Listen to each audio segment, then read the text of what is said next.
सर्वेभ्यो नमो नमः। आज की वीडियो में हम 9th क्लास की जो संधियां पढ़ रहे थे उन संधियों में हम विसर्ग संधि पढ़ेंगे। विसर्ग संधि के जो नियम आपके सिलेबस में हैं 2022-23 का जो सिलेबस है उसके हिसाब से, क्योंकि हर साल सिलेबस में कुछ ना कुछ चेंज होता रहता है और वीडियोस ढूंढने में परेशानी होती है, इसलिए हम सिलेबस के हिसाब से नई वीडियोस बना रहे हैं। तो आज हम पढ़ेंगे विसर्ग संधि, और उस विसर्ग संधि से पहले मैं आपको कुछ होमवर्क दे रही हूँ। तो आप जो मैं होमवर्क दूंगी, जो शब्द दूंगी, उसका आंसर और उसका उत्तर जो है आपको कमेंट बॉक्स में लिखना है, और मैं आपको जरूर रिप्लाई करूंगी आपका आंसर सही है कि नहीं है, कारण क्या है, जो भी रहेगा तो मैं आपको इसका आंसर जरूर दूंगी। तो आपके शब्द है, पहला शब्द है कोयम। ये वीडियो देखने के बाद आपको पता लग जाएगा कि इन शब्दों को कैसे आपको हल करना है। फिर भी अगर कोई डाउट हो तो आप बता सकते हैं, हम जो आपके डाउट होंगे वो उनको एक अलग से वीडियो में ले लेंगे। ठीक है, अगला शब्द है आपका गुरुहु प्लस जयति। यहाँ पे गुरु के बाद ये विसर्ग लगा हुआ है। ठीक है, ये आपका है होमवर्क, आपको इनका उत्तर कमेंट बॉक्स में लिखना है। अब हम देखते हैं कि 9th क्लास की जो संधि है उनमें कौन कौन से नियम आपके पेपर में आ रहे हैं। पहला नियम है आपका उत्वम और दूसरा नियम है आपका रत्वम। उत्वम का मतलब विसर्ग के स्थान पर उ, और बेसिकली उ नहीं रहता, कभी भी उ के स्थान पर हो जाता है ओ। तो कहने को उत्वम है लेकिन परिवर्तन आपको ओ के रूप में दिखाई देगा, ये बात आप नोट कर लीजिए।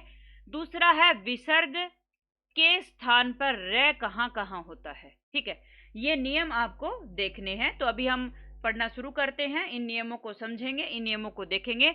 और सबसे पहले जो आपका उत्वम है, उत्वम में एक नियम तो बिल्कुल ऐसा है, कौन सा वाला, ये वाला जो को अयम आपका उदाहरण है, ये वाला नियम ऐसा है जो हमेशा पेपर में आता है, कभी भी मिस नहीं होता, ये जरूर आता है। तो इसको आप ध्यान से देखना। ठीक है, सबसे पहले हम उत्वम को ही शुरू कर लेते हैं।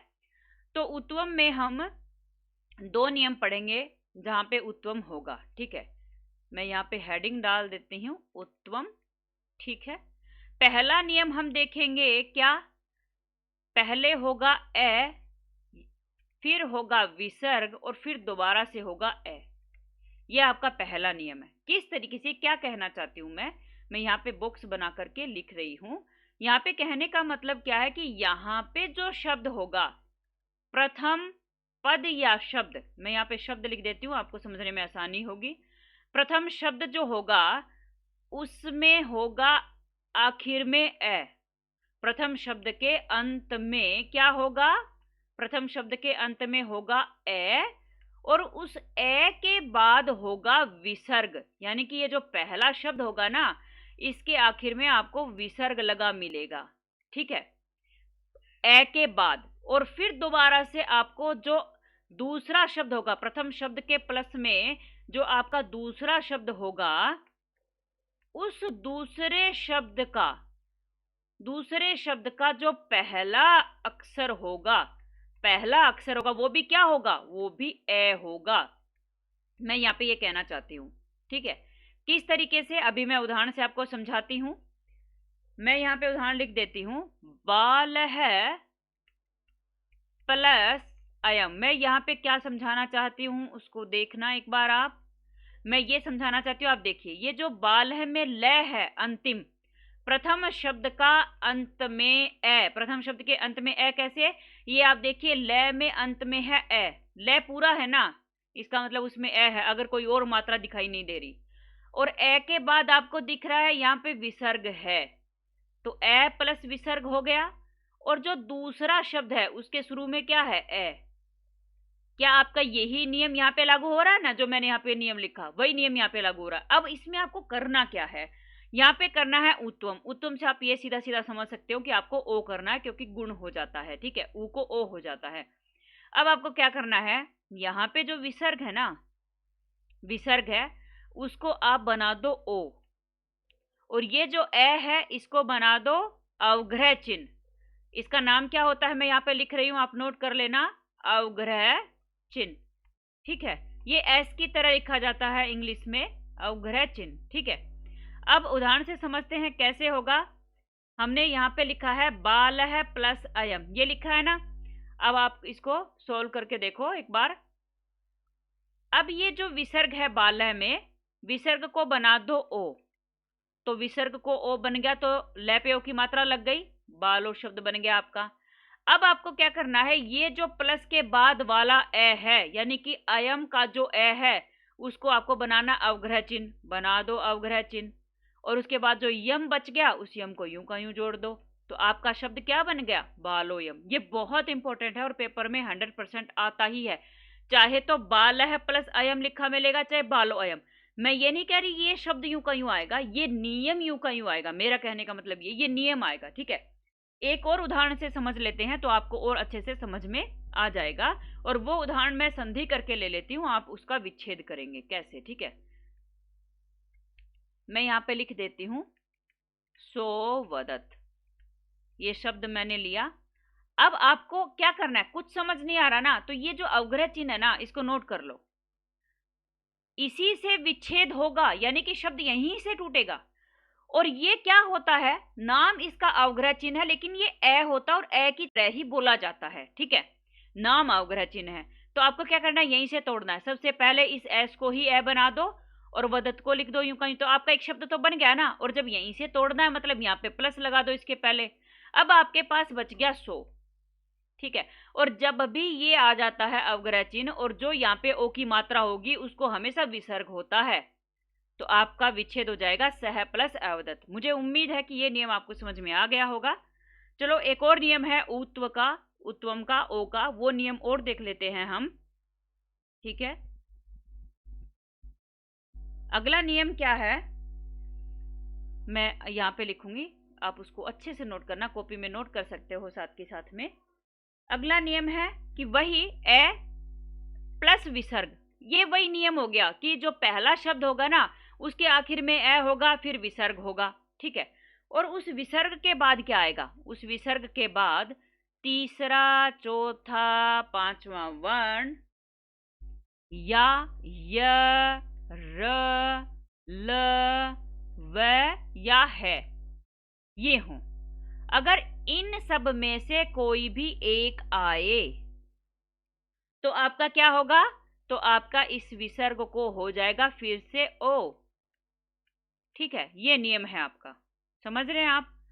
तो अभी मैं क्या करती हूं, एक उदाहरण यहाँ पे लिख देती हूं, तपह प्लस वनम, तपह प्लस वनम। अब यहाँ पे देखिए आप, विसर्ग है यहाँ पे और विसर्ग के बाद आया है व, और नियम में हमने यही लिखा है कि तीसरा चौथा पांचवा वर्ण या य र ल व आए।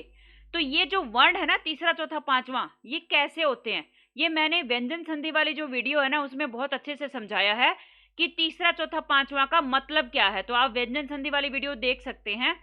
इसके अलावा मैं एक बार फिर से बता देती हूँ कि आपके व्यंजन होते हैं ना, उन व्यंजन को आप वर्गों में बांटते हो, क वर्ग, च वर्ग, ट वर्ग, त वर्ग और प वर्ग, ये 5 वर्ग होते हैं, 3 ही मैंने यहाँ पे लिखे। तो अब जैसे क वर्ग में कितने वर्ण होते हैं, क, ख, ग, घ और ग। अब इसमें तीसरा कौन सा है, ग, चौथा घ, पांचवा ग। आपको यही समझना ना, तीसरा चौथा पांचवा मैंने शॉर्ट में यहाँ पे बताया है, ठीक है। आप पूरी डिटेल में अगर समझना चाहते तो व्यंजन संधि वाली वीडियो देख लीजिए। उसके बाद देखिए विसर्ग के बाद वे आया, ठीक है। अब आपको क्या करना है, विसर्ग को ओ कर देना है, विसर्ग को ओ और बाकी वनम को यूं का यूं जोड़ दो, नो चेंज, ठीक है। तो आपका शब्द बन गया तपोवनम, समझ गए होंगे आप। चलो अगला एग्जाम्पल हम देख लेते हैं। अगला एग्जाम्पल है आपका मनोरथ। मैं इस तरीके से आपको पूरा शब्द लिख देती हूँ, आप केवल इसका विच्छेद कर लेना। शब्द लिख रही हूं यहाँ पे मनोरथ है। ओ को देखो, ओ के बाद अगर ए नहीं है तो रे है, तो आपको देख के समझ में आ रहा होगा कि क्या होगा, ओ को विसर्ग और रथ है। आपको पता है कि विसर्ग के बाद जब भी तीसरा चौथा पांचवा वर्ण या ये रे ले वे आए तो विसर्ग को ओ हो जाएगा, तो विसर्ग के बाद रे है तो इसलिए यहाँ पे शब्द बना मनोरथ है, ठीक है। अभी हम अगला नियम देख लेते हैं। अगला नियम है रत्वम का, कि रे विसर्ग को कहां पे होगा।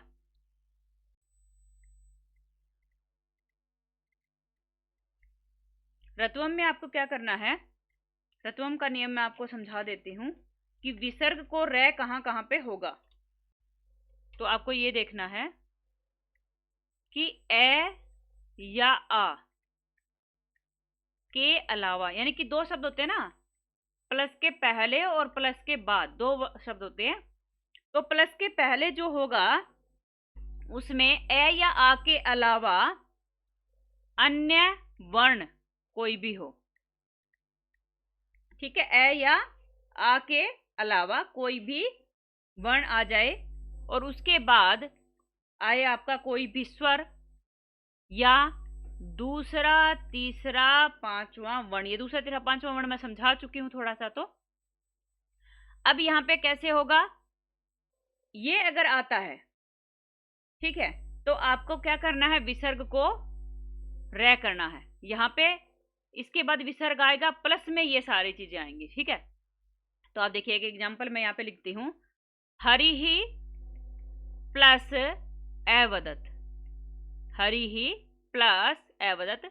तो आप देखिए यहां पे प्लस के पहले विसर्ग है, हमने यहां पे लिखा है विसर्ग। अब विसर्ग के पहले क्या होना चाहिए, ए या आ नहीं आना चाहिए। तो विसर्ग है, विसर्ग के पहले यहाँ पे क्या है, रे पे ई की मात्रा, तो ई है। विसर्ग के पहले क्या है, ई है, और विसर्ग के बाद क्या है, ए है।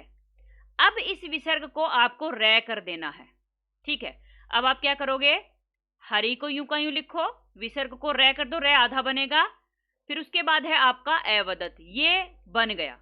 अब आपको क्या करना है, ये जो रे आधा है, इस रे के बाद है आया है ए, और जब भी आधे अक्षर के बाद कोई भी स्वर आए या कोई मात्रा आपको दिखाई दे तो उस आधे अक्षर के वो साथ लग जाएगा। अब रे आधा है ना, तो ए को रे में मिला दो, हरीर वदत, ए तो रे में मिल गया, तो आपका शब्द बन गया हरीर वदत। अगला एक और उदाहरण देख लेते हैं, एक और उदाहरण से आपको और ज्यादा अच्छे से समझ में आ जाएगा।